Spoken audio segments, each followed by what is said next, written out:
자, 오늘은 이 목자에 대해서 한번 살펴보도록 하겠습니다. 아삽은 보통 다른 구약 성경에 이스라엘 백성들을 이렇게 상징할 때 야곱 혹은 이스라엘 이렇게 많이 상징을 하는데, 아삽이라는 사람은 이스라엘을 요셉으로 지금 상징하면서 하나님께 기도합니다.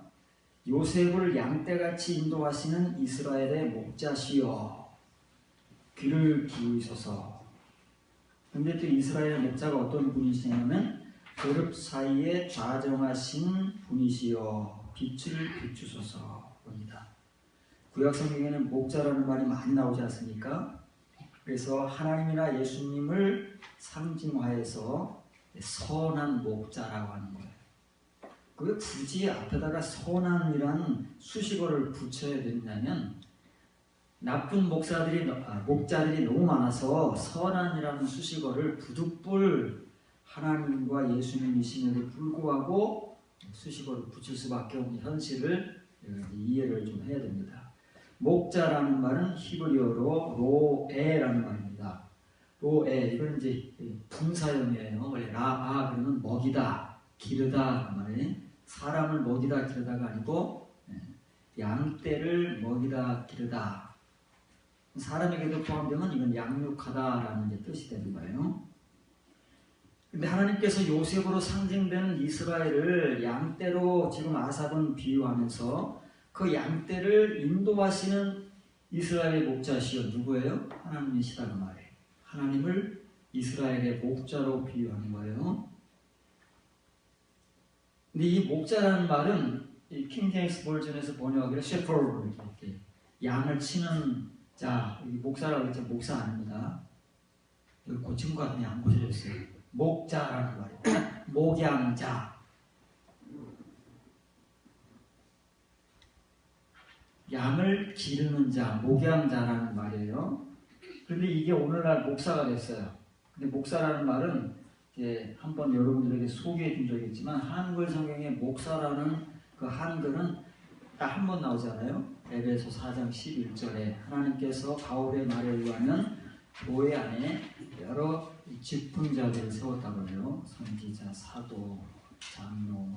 그런데 그 중에 이제 목사와 교사, 한글로 그렇게 표현되어 있지만, 이 목사를 한자어로 쓰면 에베소 4장 11절에 있는 목자와 교사를 한자어로 묶으면 목사가 되는 거예요. 그런데 오늘날 우리 목사는 아니에요. 우리는 그렇게 생각 안 하니까. 근데 원래 초대교회 시대에는 교사라는 그 직분이 있었어요. 오늘날 우리 주일학교 교사, 뭐 이런 구역 교사 이게 아니고, 바울과 같이 안디옥 교회에서 바울과 바나바가 교사를 했단 말이에요. 그런 교사지 오늘날의 의미의 교사는 아니에요. 성경을 전문적으로 가르치는 능통한 교사를 말하는 거예요. 그리고 목자가 있다고 말해요. 하나님과 예수님은 우리의 목자 되시지요. 그분의 모습을 통해서 우리를 하나님의 목자로 세우시면, 우리가 만일 하나님의 목자로 세움을 받는다면, 뒤에도 나오겠지만 하나님과 예수 그리스도의 모습을 본받아야 되는데, 나쁜 목자들이 너무 많다. 우리 자기의 유익만을 위해서 자기 배를 불리고 자기를 먹이는 목자들이 그 당시 이스라엘에도 많았고 오늘날에도 너무 넘쳐나서, 부득불 하나님과 예수님은 그 앞에 우리가 쓸 수 없는 선한 목자라는 수식어를 쓰신다는 거예요. 근데 이 목자 되시는 하나님은 또 어떤 하나님이시냐면은, 넘겨주세요. 그룹 사이에 좌정하신 분이라고 해요. 그룹 사이, 그러면 이게 하나님께서 그룹들 가운데 다 이렇게 앉아 계신다는 표현이잖아요. 그건 한글적 표현이고, 그룹들의 거처가 되시는 분이에요. 그룹들 에스겔서에 나오고 창세기에 나오고 또 지성소에 속죄소를 덮고 있는 그 그룹들이잖아요. 성경에는 날개가 4달린 이름을 가진 천사의 종류가 성경에 9가지로 나오는데, 속에 좋지만은 영어 성경 하이어라키를 찾으면은 천사들의 종류가 나옵니다.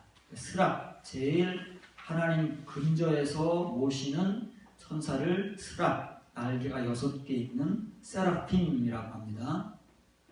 그 다음에 날개가 둘, 그걸 지혜천사라고 해요. 그 다음에 그룹천사는 지식천사라고 해서 이 그룹을, 케루빔, 이 그룹천사들을 말하는 거예요. 그런데 이 하나님을 이스라엘의 목자로 상징되는 하나님을 아삽은 그룹들의, 그 그룹들이에요. 하나님의 그룹들의 거처가 되시는 분이다 그 말이에요. 하나님의 그룹들 가운데 거하시는 것이 아니라 하나님의 그룹들의 거처가 되신다. 이 분만이 빛을 비추실 수 있는 분이시기 때문에 빛을 비추셔서 호피아 이렇게 하는 거예요. 이 빛은 어떤 빛이에요? 흑암 가운데 광명을 주는 빛. 눈먼 자들에게 보게 하는 그 빛, 생명의 빛이지요. 하나님이 우리에게 그런 분이시다고 합니다. 이렇게 아삽이 상징화하는 목자 되신 하나님을 통해서 목자 되신 하나님이 자기와 같은 목자를 어떻게 세우시며 이스라엘 백성들 가운데 목자를 세우시는 목적과 이유는 무엇인가? 그리고 그 하나님의 손에 의해서 세워지는 목자가 아닌 다른 목자들, 하나님이 세우시는 목자들보다 훨씬 수많은 그 목자들은 또 어떤 목자들인가에 대해서 우리 살펴보게 되면 시대는 수천 년의 차이가 나지만 늘 강조하는 대로 사람의 본성은 바뀌지가 않기 때문에 그때나 오늘날이나 상황은 똑같다는 것을 우리가 이해를 하면 됩니다. 시편 23편 1절부터 3절까지입니다. 여호와는 나의 목자시니, 여기도 목자라는 말이 나오지요. 이제는 더 아삽보다 직접적으로 하나님은 이스라엘의 목자가 아니라 나의 목자가 되신다는 말이에요. 하나님 더욱더 가깝게 겪은 자가 고백하는 말이에요. 내게 부족함이 없으리로다. 나는 부족하지 않도다 그 말이에요. 하사라는 말이 부족하다는 뜻이거든요. 나는 부족하지 않다 그 말이에요. 하나님을 자기의 목자로 이렇게 경험한 사람은 다른 사람은 몰라요. 다른 사람들이 하나님을 믿으면서 부족함을 느끼고 뭐 어떻게 하는지는 모르겠는데 이 시편 23편을 기록하고 있는 다윗 개인의 입장에서는 나는 부족하지 않다. 또 앞으로도 부족하지 않을 것이다. 내가 하나님을 나의 목자로 모시고 섬기고 있는 한 지금도 부족하지 않고 앞으로도 부족하지 않을 것이다. 여러분들은 하나님을 어떤 목자로 모시는지 모르겠어요. 다윗의 고백을 보면서 내가 모시고 있는 나의 목자로서의 하나님이 나에게 어떤 분이신가, 내가 그분을 통해서 느끼고 받는 그 은혜를 되새김질해 보면 다윗과 같은 고백과 나의 고백이 이렇게 이제 비교가 될 수 있겠죠. 왜 다윗은 하나님을 자기의 목자로 삼고 살아가는 장본인이 부족함이 없고 앞으로도 없을 것이라고 고백하느냐 하면, 목자 되신 하나님께서 나를 푸른 풀밭에 누이시며 쉴만한 물가로 인도하시는도다. 자기 영혼을 이렇게 하시기, 내 영혼을 소생시키시고 자기 이름을 위하여 우리의 길로 인도하시는. 영혼이 뭐라 그랬어요? 영혼이 네페시예요. 영혼, 목숨이 아닙니다. 자기의 존재가 네페시의 존재인데 그 존재를 소생시키면 뭐가 되는 거예요? 루아흐가 되는 거예요. 네페시의 존재를 하나님께서 소생이라는 것은 회복시키는 거예요. 갱생시킨다는 말이에요. 새로 나게 하시면 다윗이 시편 51편에서 고백한 것과 같이 이제 자기의 루아흐를 보게 되고 하나님께서 자기 안에 그 루아흐를 창조하시는 그 경험을 하나님 앞에 은혜로 고백하게 된다는 말이에요. 이렇게 네페시의 존재를 하나님의 영의 존재로 소생시키면 하나님께서는 이제 하나님의 이름을 위하여 의의 길로 인도하시는 성도를 보게 되시는 것이고 다윗은 그런 성도가 되는 거예요. 이 길은 우리가 지금까지 배운 데렉, 그 길이 아닌 데렉, 그는 눈에 보이지 않는 길입니다. 추상적인 그래서 한글 성경에 때로는 도라고 합니다. 도. 한자를 써서 길도자인데 똑같은 길인데 도 그러면 좀 이상하잖아요. 그 길은 눈에 보이지 않는 어떤 점도를 말하는 거예요. 그런데 이 마우겔이라는 말은 우리 앞서 간 믿음의 선진들이 이렇게 하나님의 은혜를 따라서 자기와 같이 다윗과 같이 그 네페시가 소생되어 영적 루아흐의 존재가 되어서 그 삶을 통해서 꾹꾹 우리 앞에 그 사람들의 발자취를 남기면서 걸어간 길을 마으길이라고 하는 거예요. 눈에 보이는 거예요. 하나님께서는 다윗뿐만 아니고 다윗 이전 세대 속에도 얼마나 많은 믿음의 선진들이 존재합니까? 아브라함부터 시작해서 그 사람들을 통해서 다윗이 볼 수 있는 이런 의의 길들을 가게 하셨어요. 그러면 이제 다윗은 그 사람들의 뒤를 이어서 또 하나의 증인이 되는 거예요. 다윗 뒤에 나온 사람들도 계속 이런 발자취를 남기며 살아갈 거예요. 이제 그게 누구에게까지 전환받느냐면 이제 우리에게까지 올 거예요. 그러면 우리 중 누군가가 이 믿음의 선진들이 남겨놓은 이 의의 발자취, 의의 길들을 동일하게 같은 은혜를 경험하고 같은 하나님을 나의 목자로 삼아서 나의 이 지금은 푸시케의 존재가 푸뉴마 영적 존재가 되어서 믿음의 삶을 살아가면 똑같이 나 역시도 내 믿음의 선진들이 증거로 남겨놓은 그 의의 길을 걸어가면서 내 후대에게 그 믿음의 발자취를 남기는 거예요. 이것이 히브리서에 나온 믿음의 선진들이에요. 누구는 믿음으로 누구는 믿음으로. 그 믿음은 오늘날 우리가 말하는 믿음과 다른 거예요.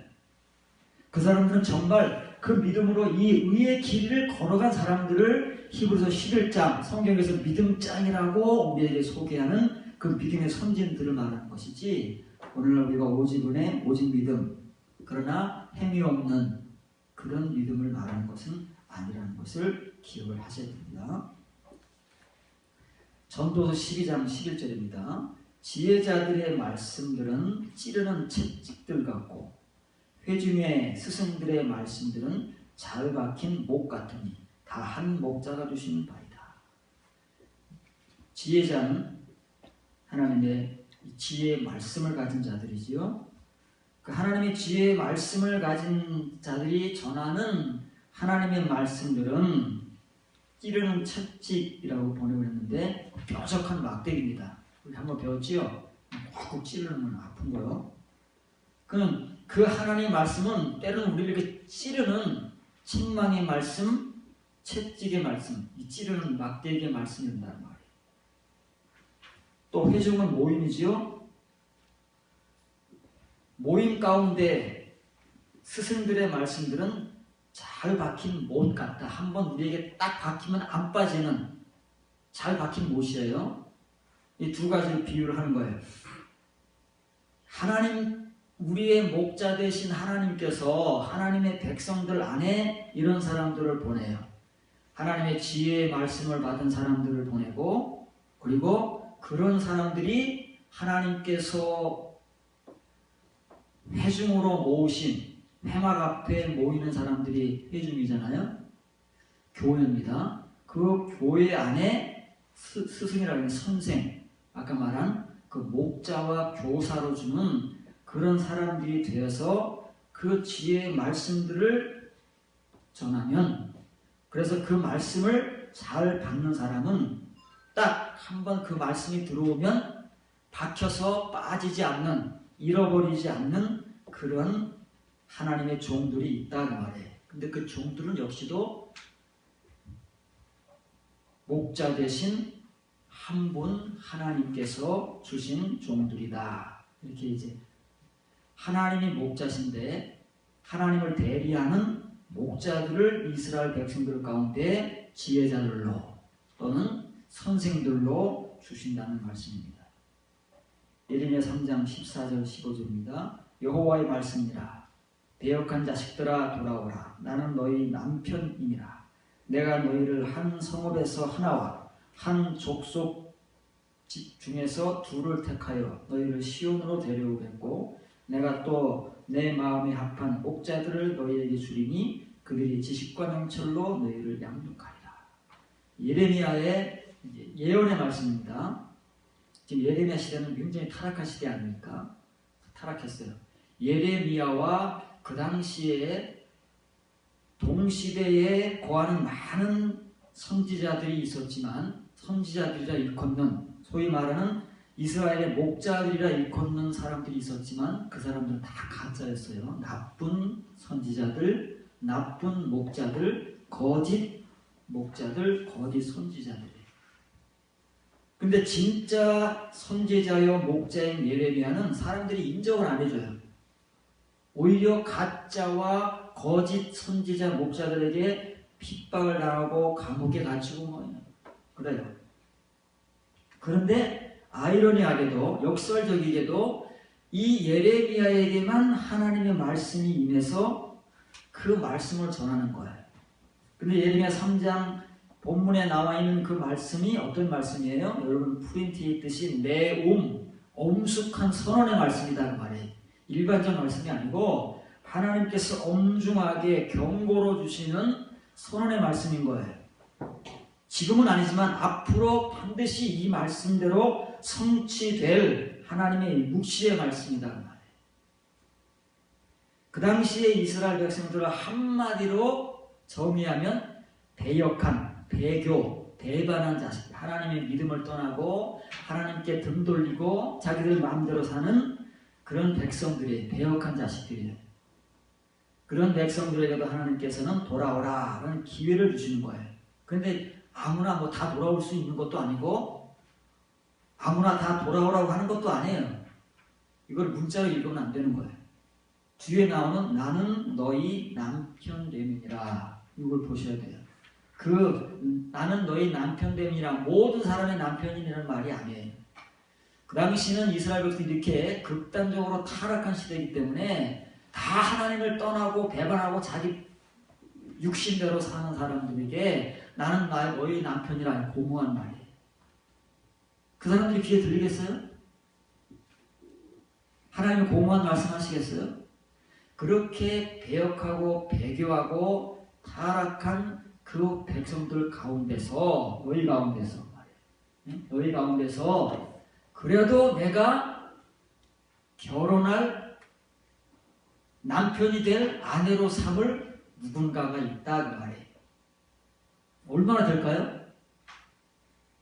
그걸 지금 말씀하시는 거예요. 이 배역한 시대에 타락한 시대에도 하나님께서 그 중에서 건지면 하나님께 돌아올 하나님의 아내 될 자, 성도 될 자가 존재하는데 그래서 그 뒤에 말이 나오는 거예요. 한 성읍에서 한 사람이에요. 이스라엘의 성읍이 많잖아요. 한 성읍에서 한 사람이에요. 한 족속, 이스라엘 지파예요. 지파가 몇 지파예요? 12지파. 한 지파에서 둘이에요. 그 정도밖에 극소수라는 거예요. 이렇게 타락한 시대는 그렇게밖에 없어요. 하나님께서 돌이키셔서 하나님의 아내로 삼고자 해도 하나님께서 찾아서 건질 사람이 요만큼밖에 안 존재한다 그 말이에요. 타락한 시대에는. 오늘날 이렇게 교회가 타락하고 성도들이 타락한 시대 얼마나 되겠어요? 많지 않아요. 이런 하나님의 말씀을 전하는 하나님의 목자, 하나님의 마음에 합한 목자, 하나님의 이 엄중한 선언의 말씀, 묵시의 말씀을 전하는 이 목자의 음성을 들을 줄 아는 사람들이 소수다 그 말이에요. 그런데 하나님은 그 많은 이스라엘 백성들 가운데서 한 성읍에 한 사람, 한 지파에 두 사람 이렇게밖에는 부를 수 없을 만큼 취할 수 없을 만큼 타락한 시대를 우리에게 이제 말씀해 주시는 거예요. 근데 지금은 그렇지만 이제 앞으로는 하나님께서 이 시온의 시대가 도래하게 되면 그 전에 하나님의 마음에 합한 목자들을 보내주시겠다 그 말이에요. 이 예레미야 시대와 같이 가짜 목자, 가짜 선지자들이 아닌 예레미야 같은 진짜 선지자, 진짜 목자들을 보내주셔서 그들로 하여금 시온의 시대가 도래하기 전에, 쫙 펼쳐지기 전에 지식과 명철로 너희를 양육할 것이다. 그 말에 지식과 하스킬은 지각, 연단받은 자들이 갖게 되는 지각. 그래서 이 하스킬은 다른 말로 말하면 신중하게 행동하는 것. 연단된 자들은 이제는 막 살지 못합니다. 연단받기 전에는 막 자기 마음대로 살다가 죄짓고 두들겨 맞고 징계받고 그러지만, 그렇게 하나님의 손에 의해서 징계를 받고 연단되면은 이제는 신중하게 살 수밖에 없어요. 한 번 더 생각하고, 한 번 더 두려워하고, 한 번 더 뒤로 물러나서 사는 사람들을 하스킬이라고 부르는 거예요. 구약성경에 이런 단어가 많이 나와요. 하나님의 참된 목자들이 와서 이렇게 가르치겠다는 말이에요. 근데 이 말은 누구에게 한 말이냐면 유다의 16대 왕인 요시야, 한번 소개해 줬지만 이스라엘의 다윗 같은 종교 개혁을 일으킨 유다의 왕 요시야 시대에 한 말이에요. 요시야 왕에게. 이 요시야 왕은 열왕기 13장 2절에 보면 아몬의 아들로 나옵니다. 아몬이 굉장히 악정을 베푼 왕이기 때문에 이제 축출을 당하고 8살밖에 안 된 그의 아들 요시야가 왕 위에 올라서 18년째 되는 때에 종교 개혁을 일으키는데, 그 전에 예레미야를 통해서 하나님의 이런 말씀을 받고 자라난 거예요. 그러니까 하나님께서 한 성읍에 하나, 이 요시야 같은 사람을 말하는 거예요. 얼마나 그 당시에 타락했는지 대를 이어서 요시야 시대에 이럴 정도로는 말할 수 없어요. 이스라엘 자신들이 그렇게도 숭상하고 자부심을 가졌던 성전마저도 썩어 문드러지던 시대이기 때문에 뭐 말로 할 수 없는 거예요. 그런데 열왕기 13장 2절에서 한번 찾아보시기 바랍니다. 여러분 눈으로 확인을 하시면 열왕기상 13장 1절, 하나님께서 언제 이 요시야라는 이름을 말씀하시냐면 요시야가 태어나기도, 여러분이 가서 이제 계산을 해보세요. 덩어리 주면은 앉아가지고 노릇도 안 하면 안 되니까 한번 관심 있는 사람들 한번 계산을 한번 해보세요. 13장 1절에 보면 보라, 그때 하나님의 사람이 누군지 몰라요. 선지자인데 이름 없는 무명의 선지자가 여호와의 말씀으로 말미암아 유다에서부터, 그 당시 르호보암 시대에 지금 남북으로 갈린 첫 세대예요.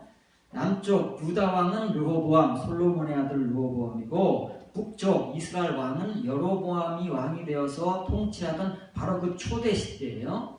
그때 이름도 없는, 성경에 이름도 기재되지 않는 한 무명의 선지자가 하나님으로부터 유다에서부터 베델, 이스라엘까지 왔는데, 마침 이스라엘의 초대 왕인 여로보암이 제단 곁에 서서 분향하는지라 말이에요. 그 제단이 어떤 제단이냐면, 이 여로보암이 이스라엘 왕이 딱 되고 보니까 불안한 거예요. 지금 이 분열되기 이전에 통합 이스라엘의 제단은 북쪽이 없어요. 이런 사람이 있잖아요. 그러니까 혹시 이 사람들이 지금은 나를 따르지만 하나님의 제사를 드리기 위해서 왔다 갔다 하다 보면 다 나에게서 마음이 떠날지도 모른다 싶어서 베델에 하나, 그 당시 이스라엘을 남북으로 딱 자르면 이스라엘은 북쪽이잖아요. 그럼 북쪽의 아래쪽 끝지점 베델, 북쪽의 윗지점 끝쪽의 단과 베델에 제단을 하나씩 만들어 놓고, 여기가 하나님의 제단이고 여기서 하나님의 제사를 드리면 또 된다 해서 제단을 만들어 놓고 제사를 드리고 있는데, 하나님께서 이제 어떤 선지자를 보내시는 거예요.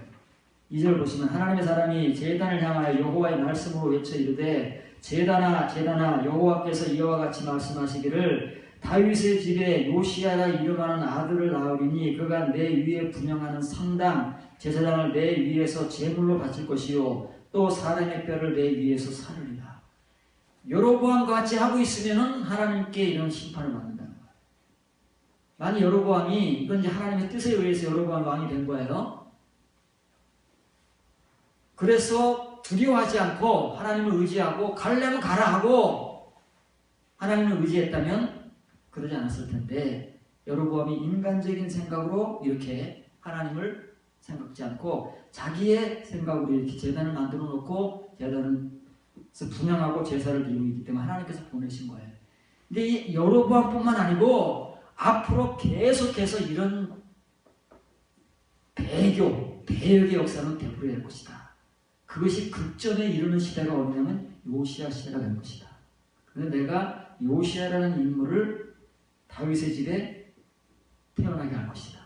그리고 그 요시야를 통해서 나의 재단을 성결하게 할 것이다. 이거 지금 이제 오늘 이름 모를 선지자를 통해서 예언된 거예요. 열왕기상 13장에. 그런데 이게 언제 이루어졌냐면 열왕기가 22장 1절에 가야 이루어진 거예요. 그럼 가서 계산해 보세요. 몇 년 후에 예언이 이루어졌는지. 하나님 이름까지 지명하면서 이렇게 요시야라는 사람을 다윗의 집을 회복하기 위해서 하나님의 제단을 성결하게 하기 위해서 이렇게 예언을 하는 것이고 예레미야 선지자 시대에 이 말씀을 통해서 이 요시야를 양육되게 하셔서 그가 이제 성년이 되었을 때 왕이 된 지 18년 그의 나이 26살 되는 그 해에 하나님께서 예언하신 말씀대로 이 타락한 하나님의 제단과 성전을 성결하게 하고 개혁시킬 때 하나님의 뜻을 성취하는 사람이 되는 거예요. 이런 사람들이 하나님에 의해서 신부로 택함받는 것이고 하나님은 그런 사람들을 찾아서 타락한 시대 속에서 그의 남편이 되지. 한 소급의 한 사람이요, 한 지파의 두 사람. 그런 사람들만 모아다가 어디로 가신다고요? 시온으로 데리고 가신 거예요. 시온의 성도이기 때문에. 아셔야 돼요, 여러분들이. 아무나가 아니고 이런 사람들만이 하나님의 아내가 되고 시온의 성도가 되어서 하나님과 더불어 영생을 누린다는 사실을 이미 구약시대부터 지속적으로 요한계시록까지 하나님은 하나님의 말씀으로 기록을 해놓고 있는데도 불구하고 우리는 우리의 눈에 보이는 것만 보기 때문에 엉뚱한 말들을 하고 있을 뿐입니다. 예레미야 50장 6절입니다. 그럼 이제 예레미야는 그 당시에 참 선지자요 참 목자, 그 외에는 수많은 선지자와 목자들이 있음에도 불구하고 그 사람들은 다 거짓 가짜.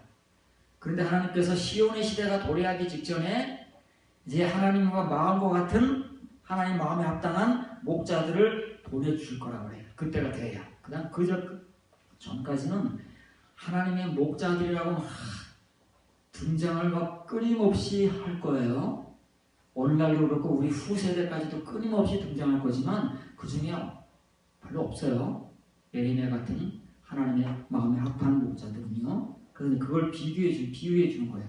예레미야와 그 시대의 다른 목자들 50장 6절에 보면 내 백성은 잃어버린 양떼로다. 그 목자들이 그들을 곁길로 가게 하여 산으로 돌이키게 하였으므로 그들이 산에서 언덕으로 방황하며 쉴 곳을 잃었도다. 그 당시에 이스라엘에 예레미야만 있었던 게 아니에요. 선지자와 목자들이 많이 있었어요. 그런데 그들의 공통점은 뭐냐면 이스라엘의 목자들임에도 불구하고 양떼들을 길을 잃게 만들었다 그 말이에요. 왜 양떼들이 길을 잃겠어요? 목자가 잘못된 길을 제시하니까 그 길로 가다 길을 잃어버리는 거예요. 하나님의 목자들이 하나님의 말씀을 전하고 가르치잖아요. 근데 왜 양떼들이 길을 잃겠어요? 하나님의 길이 아닌 엉뚱한 길을 가르치고 제시하니까 그 길을 따라가다 보면 길을 잃고 산으로 언덕으로 막 배회하고 있는 거예요. 지금도 수많은 사람들이. 이해를 하시는 모르겠어요. 이해를 해야 돼요. 이해를 못하면 지금도 배회하고 방황하고 그러다가 죽어요. 내가 그걸 알아야 내가 지금 이상한 길을 다니고 있구나를 알아야 올바른 길을 찾으려고 두리번거리고 올바른 길을 제시하는 목자가 누군가를 찾을 거 아니겠어요? 그러지 못하고 있으면 자기를 인도하는 그 잘못된 목자 때문에 자기도 같이 죽는다니까. 성경 말씀을 잘 아셔야 돼요. 에스겔 34장 9절 10절입니다. 그러므로 너희 목자들아, 에스겔 시대도 마찬가지예요. 어느 시대를 성경에서 딱 열어보세요. 이 두 선지자 시대뿐만 아니라 모세 시대 이후로 어느 시대를 불문하고 오늘날 시대도 마찬가지예요. 그걸 강조하지만 시대는 다르지만 인간의 본성은 안 바뀌기 때문에 하나님을 믿는 백성들이 모이는 곳이라고 해도 달라지는 게 없어요. 여호와의 말씀을 들을지어다. 주 여호와께서 이같이 말씀하시되 내가 목자들을 대적하여 내 양떼를 그들의 손에서 찾을 것이다. 하나님 왜 하나님의 목자들을 왜 대적하십니까? 이스라엘을 양떼같이 인도하시는 하나님 같은 목자들인데 왜 그 목자들을 하나님께서 대적하셔서 그들에게서부터 하나님의 양떼들을 뺏어오겠다는 거예요. 그 이유는 그 목자들이 양을 먹이지 않을 뿐만 아니라 앞으로는 먹이지 못할 뿐만 아니라 다시는 자기들도 먹이지 못한대. 그럼 양떼를 먹이지 못하는 건 이해하게 되겠는데 자기들을 못 먹인다는 건 뭐예요? 이 목자들을 못 먹인다는 거예요? 이 목자들은 양떼를 먹어야 되는데 양떼들의 고열을 짜서 자기가 배불리는 목자들. 아주 못된 목자. 어느 시대나 있어요. 오늘날도 많아요. 이런 목자들을 하나님께서 아십니다. 그래서 그 목자들에게서 하나님의 양떼들을 찾으실 때가 있는 거예요. 지금은 안 해요. 언제요? 예레미야에게 말씀하시는 시온의 시대죠.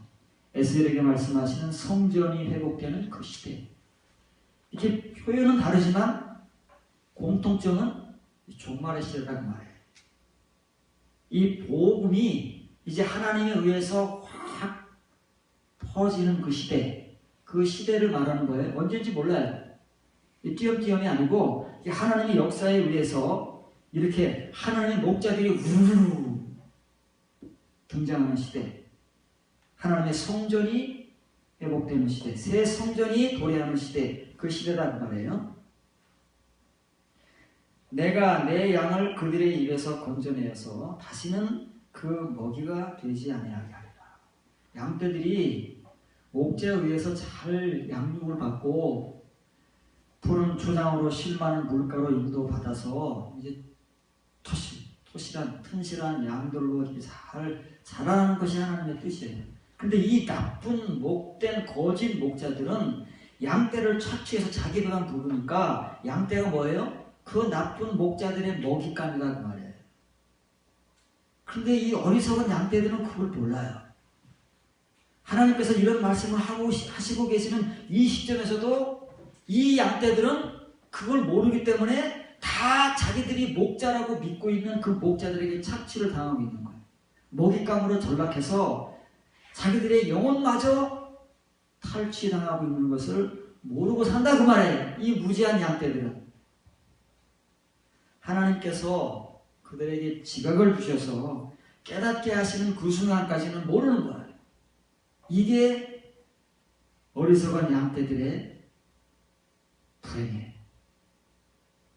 그러면서도 열심히 자기들의 목자들을 따라가고 있어요. 언제까지? 자기들이 죽을 때까지. 그렇게 따라가는 거예요. 그런 목자들은 나쁜 목자들 말이에요. 그런 목자들. 예레미야 시대에는 맡겨준 양떼들을 엉뚱한 길로 가게 해서 방황하게 만들고 결국은 멸망되게 하는 그 목자들. 에스겔 시대에는 맡겨진 양떼들을 기르고 양육하기보다는 자기 배를 채우기 위해서 먹잇감으로 삼는 그 아주 타락한 목자들. 이 어느 시대나 존재하는 목자들. 이런 목자들을 참 만나는 것이 누가 만나고 싶어서 만나겠습니까마는 결국 결과적으로는 그 당사자들에게는 불행이지. 말할 수 없는 불행입니다. 그런데 그 양떼들은 자기가 그런 존재인지도 모르고 자기의 목자가 그런 존재인지도 모르고 언제까지 가느냐면 그것을 깨달을 때까지 가는데 그 깨달으면 다행이지만 못 깨달으면 말한 대로 죽을 때까지 가는 거예요. 그것이 이 어리석은 양떼들의 불행이고 이 나쁜 목자들의 종국이 되는 거예요. 반드시 하나님은 이 못된 거짓 목자들과 거짓 선지자들을 심판하시겠다고 말씀하시잖아요. 그럼 양떼들은요? 양떼들은요? 심판받지 않지만 이 거짓 목자들에 의해서 이렇게 피폐되고 죽는 거예요. 먹잇감으로 전락돼가지고. 그러나 불쌍한 건 양들밖에 없는 거예요. 그 양들 된 여러분들이 정신을 차려서 분별하지 않으면 뭔지도 모르고 따라가고 끌려고 그런다 그 말이에요. 여러분들이 분별하는 사람들이 되어야 되는 거예요. 분별하기 위해서는 하나님 여러분들을 사랑하시는 만큼 연단하시는 길밖에는 다른 길이 없는 거예요. 여러분들이 연단 받으면 당연히 자연스럽게 분별돼서 그런 허황된 목자들에게 끌려다니지 않는다 그 말입니다. 마지막으로 요한계시록 7장 13절 17절 보겠습니다. 장로 중 하나가 응답하여 나에게 이르되 이 흰옷 입은 사람들은 누구며 또 어디서 왔느냐. 내가 말하기를 내 주여 당신이 하시나이다 하니 그가 나에게 이르되 이 사람들은 큰 환난에서 나온 자들인데 여기 보세요. 어린 양의 피에 그 옷을 씻어 희게 하였느니라. 이제 친이죠? 어린 양의 피에 죄의 사함을 받았느니라. 어린 양의 피에 그 옷을 씻어 희게 하였느니라. 친히 말이 똑똑한 지금 요한계시록 마지막 14만 4천의 구원자들에게 또 써있는 거예요. 이걸 잘 이해하지 못하면 문자 보고 우리가 심의로 오해하는 거예요. 이 계시록에 옷이라는 말이 세 가지로 나옵니다. 첫째로는 요한계시록 찾아보겠습니다. 요한계시록 열어보세요. 너무 그냥 성경도 안 찾고 그냥 눈으로만 보면 편한 건 좋은데 도움이 안 되니까 요한복음 3장 4절입니다. 사도 요한이 아시아 7교회, 요한계시록 7교회에게 보내는 편지 가운데 사대교회에 전하는 내용입니다. 4절에 보시면 사대교회가 타락했어요. 그래서 하나님의 말씀과 이름대로 살지 않아요. 그런데 4절에 보면 그러나 사대에 그 옷을 더럽히지 아니한 자 몇 명, 이 신약 성경에 많이 나오는 올리기아, 소수는 좁은 문으로 들어가라. 그 길은 강자들, 소수, 올리기아 많이 나오잖아요. 소수예요. 아까 예레미야에서 나온 한 소금에 한 명, 한 지파에 2명 이 정도다 그 말이에요. 그게 신약 성경에서 말하는 소수예요. 이게 몇 명이라는 말은 명동사실은 많은 거예요. 소수인데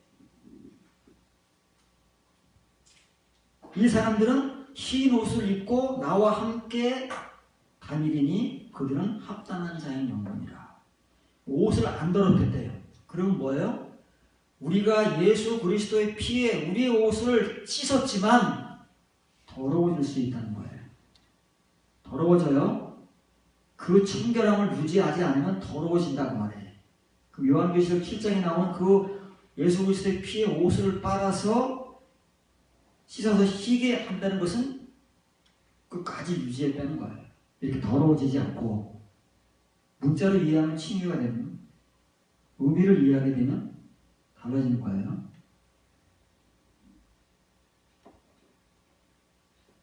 요한계시록 19장 8절을 찾아보겠습니다.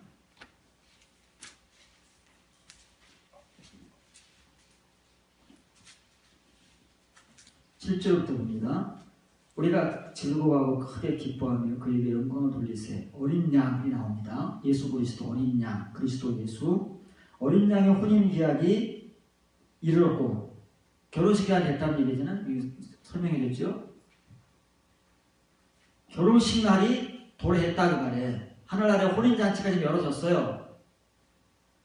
그의 아내 신부가 자신을 준비하였으므로 그에게 빛나고 깨끗한 세마포. 여기 옷이 나오는데 그 옷은 세마포예요. 새, 간을 새, 배마요. 가는 배옷이다 그 말이에요. 그래서 이게 한자를 풀면 가는 배옷을 입는 거예요. 이게 이제 어린 양 신부의 옷이에요. 이 옷이 씻어서 깨끗하게 된 옷이다 그 말이에요. 예수 그리스도의 피로 정결을 받은 치유가 아니고, 또 19장 13절을 보시기 바랍니다. 그가 어린 양이에요. 피 뿌린 옷을 입었는데, 피 뿌렸다는 것은 지금 피 뿌렸다는 게 아니에요. 과거에 피가 뿌려져서 이제 피로 다 옷이 채색이 돼버렸어요. 오래전에 피가 뿌려져서 지금 피 뿌렸다는 거 아니에요? 또 요한계시록 7장에서 그때 피 뿌렸다는 게 아니에요? 이 사람들이 예수 그리스도의 흰 옷을 입었는데 예수 그리스도의 피로, 보혈의 피로 그들의 옷을 씻기 시작하면서부터 지금 요한계시록 7장에 그들이 하나님 앞에서 예수 그리스도 어린 양의 피로 옷을 씻고 희기에 입었다고 할 때 그 현재 완료, 그때까지 입은 거예요. 더러워지지 않고. 잘 이해하면 그 말씀이 우리가 깨닫게 되는 거예요. 그러면 요한계시록 19장 13절은 그 의미예요. 지금 피 뿌렸다는 게 아니에요.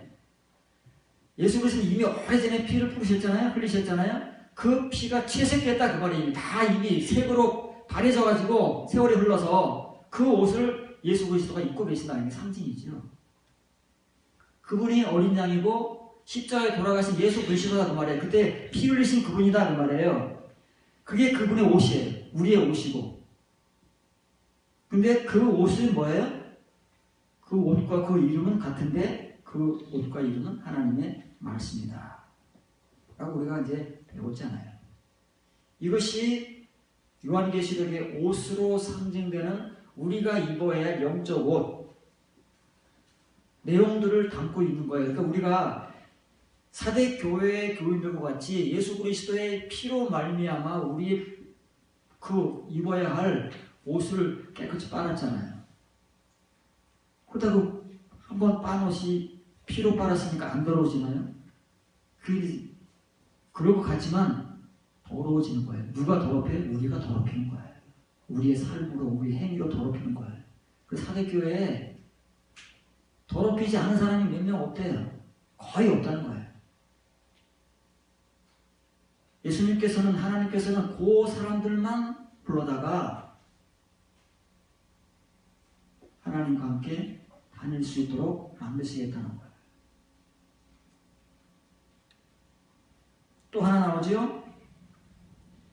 이제 19장 8절로 다시 돌아오시면 8절에 보면 그에게 빛나고 깨끗한 세마포 옷을 입도록 허락하셨으니 이 세마포 옷은 성도들의 뭐라고요? 옳은 행위니라. 옷이 행위이기 때문에 예수 그리스도의 피로 우리가 옷을 깨끗하게 씻었지만 우리의 행위가 그 옷을 더럽힌다 그 말이에요. 사대교회들 같이. 그러면 어떻게 돼요? 버림받는 거예요. 그런데 사대교회 교인들 중에서 그 깨끗하게 그 보혈의 은혜로 한 옷을 더럽히지 않기 위해서 하나님 앞에서 은혜를 상실하지 않기 위해 사는 사람들, 그 사람들이 칭의를 채우잖아요. 그런 사람들이 그렇게도 살잖아요. 그렇게 사는 게 쉬운가요? 더럽히지 않고. 그런 사람들은 이미 칭의 가운데 하나님의 은혜를 받고 그렇게 살고 있다는 거예요. 이 지금 요한계시록 19장 8절의 성도들과 같이 살고 있는 거예요. 그런 사람들만 함께 다니게 하시는데 그 옷이라는 것이 뭐냐고 말이에요. 예수 그리스도의 피로 빨았다는 그 옷, 그 희게 유지하고 있다는 그 옷이 도대체 뭐냐 말이에요. 그게 성도들의 디카이오마타, 공의들이다 말이에요. 아브라함이 이삭을 바침으로써 하나님께 의롭다함을 인정받은 그 세 번째 의, 공의, 그거란 말이에요.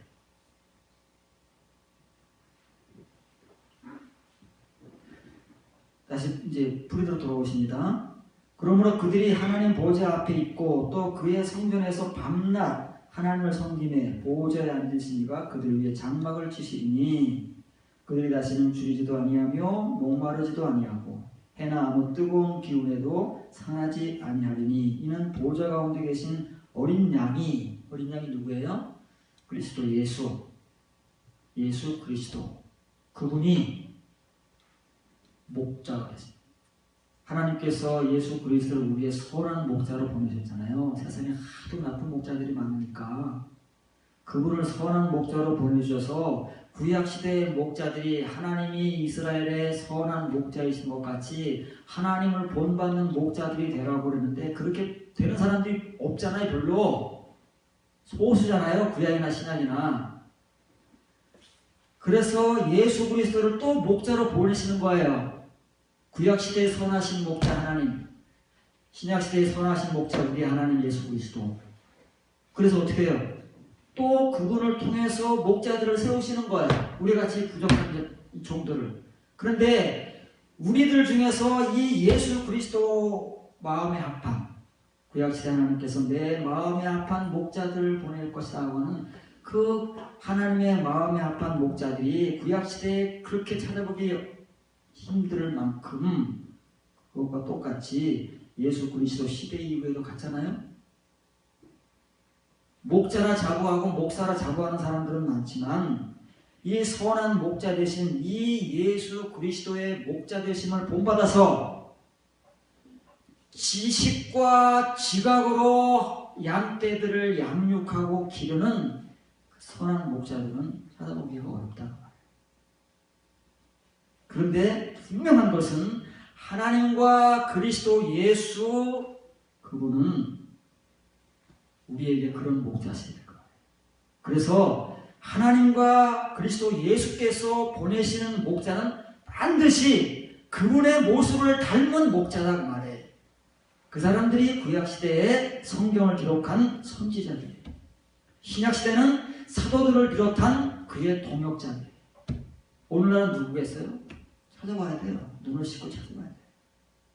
말씀의 눈을 가지고 분별하고 정말 목자라고 일컫는 목사라고 자부하는 저 사람이 우리를 하나님의 길로 인도하는 사람인가?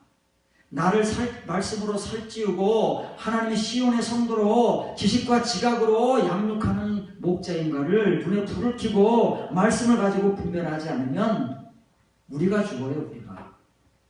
양들 여러분들이 죽는다는 말이에요. 반드시 하나님과 예수 그리스도 우리의 선한 목자 되신 그분들은 하나님의 양떼들을 생명수 샘으로 인도하시는 거예요. 생명수 샘, 하나님의 영원한 영과 생명의 말씀으로 인도하셔서 그들의 눈에서 모든 눈물을 씻어주시는 분이라는 거예요. 그러면 이제 이 역할을 누가 해야 된다는 거예요? 하나님과 예수 그리스도께서 보내시는 목자들이라고 자부한다면 그 사람들이 해야 된다 그 말이에요. 그렇게 목사라고 떠드는 사람들이, 목자라고 자부하는 사람들이 이런 일을 해야 되는데 이런 사람들은 찾아보기가 어렵고 예레미야 시대, 에스겔 시대 같이 목자라고 하는 사람들이 엉뚱한 대로 가든 말든 방치해놓고 방황하게 만들고 양떼들을 자기의 먹잇감으로 삼아서 자기 배만 불리는 그런 거짓 목자들이 많다는 거예요. 여기 보세요. 우리의 목자 되신 그리스도 예수는 우리를 어디로 인도하시느냐면은 물샘들, 살아있는 물샘들이에요.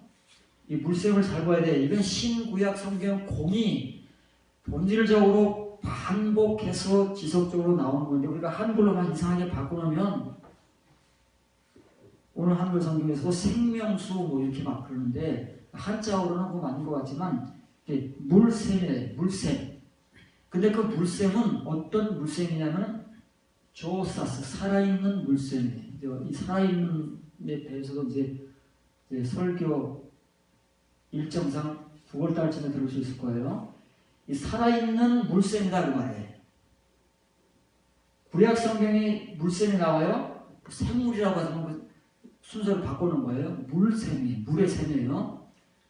에인 하마님 그러면은 물들의 샘이에요. 똑같아요. 물들의 샘이에요. 이거 복수입니다. 영어 성경에는 waters, fountains or waters 둘 다 복수니까 물들의 샘.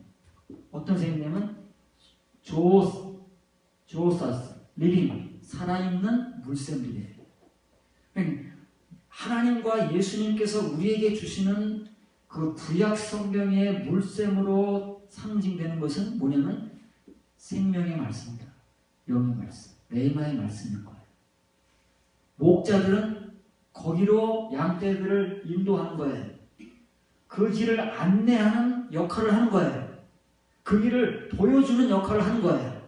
여러분, 영과 생명의 말씀이 이런 말씀들입니다 하고 보여주는 역할을 하는 것이고, 그 레마의 말씀을 듣기 위해서는 이런 길을 가야 합니다 하고 길을 안내해주는 역할을 하는 사람들이 누구예요? 목자예요. 그 길을 우리 앞에 먼저 보여주신 분이 누구예요? 예수 그리스도 예수라고. 그분이 우리를 그렇게 하셨어요. 그러니까 만일 예수 그리스도의 목자라고 우리가 여기 서 있는 목사들이 그런 말을 부끄러움 없이 하기 위해서는 이런 일을 같이 하고 있어요.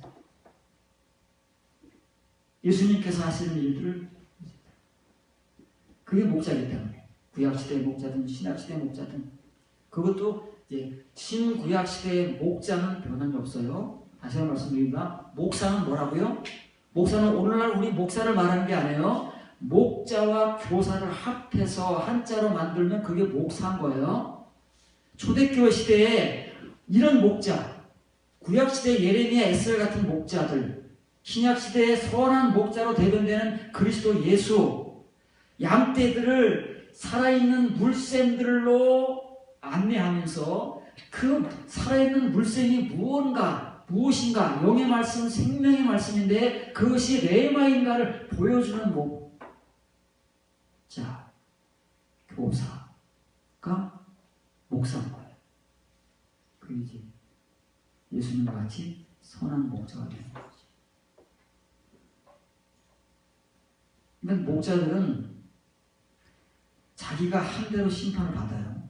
선한 목자면 선한 대로 보험을 받는 것이고, 가짜 거짓 목사들이면 가짜와 거짓에 합당하도록 심판을 받을 거예요. 근데 양들은 달라요.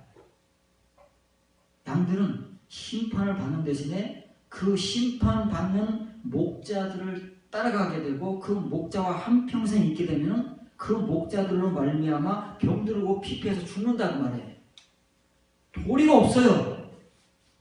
돌이킬 기회가 없어요. 자기가 번뜩 지각을 가져서 분별해서 거기서 탈출하기 전까지는 기회가 없는 거예요.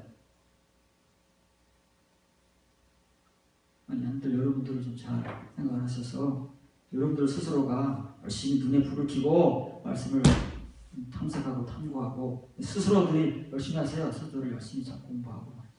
그래야 여러분들이 스스로가 이런 길을 안내받을 때 그 길을 알고 따라가는 것이고, 그런 길을 보여줄 때 여러분들이 눈을 떠서 그 길을, 물생명의 물샘들을 레마의 말씀으로 여러분들의 눈으로 볼 수 있게 되는 거예요. 그게 하나님께서 여러분들에게 주시고자 하시는 언제의 은혜예요? 계시록의 은혜예요. 하늘나라에서의 은혜를 이 땅에서 맛보게 하는 거예요, 조금. 근데 이 땅에서도 맛보지 못하면 가지도 못하는데 어떻게 해서 맛보겠습니까? 이렇게 목자와 양은 불가분의 관계 아닙니까? 뗄래야 뗄 수 없는 관계인데, 목자가 선한 목자이면 그 양떼들은 이렇게 돼요. 자연스럽게. 목자가 거짓 목자, 가짜 목자가 되면 그 양떼들은 정말로 불쌍한 거예요.